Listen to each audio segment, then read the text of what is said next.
ஒன்றன் பெயர் இன்னொன்றுக்கு ஆகி வருவது ஆகுபெயர். குழல் இனிது யாழ் இனிது என்ப தம்மக்கள் மழலை சொல் கேளாதவர். குழலுங்கிறது புல்லாங்குழல்.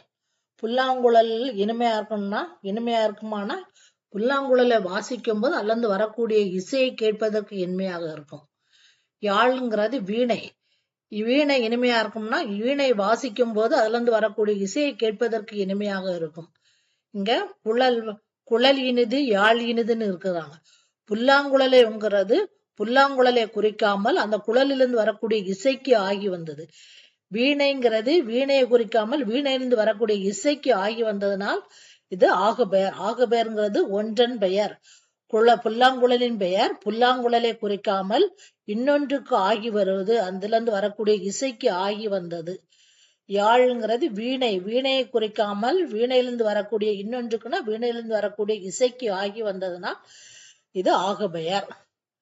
குழல் என்பது புல்லாங்குழல். இங்கு புல்லாங்குழலை குறிக்காமல் புல்லாங்குழலில் இருந்து வரும் இசைக்கு ஆகி வந்தது.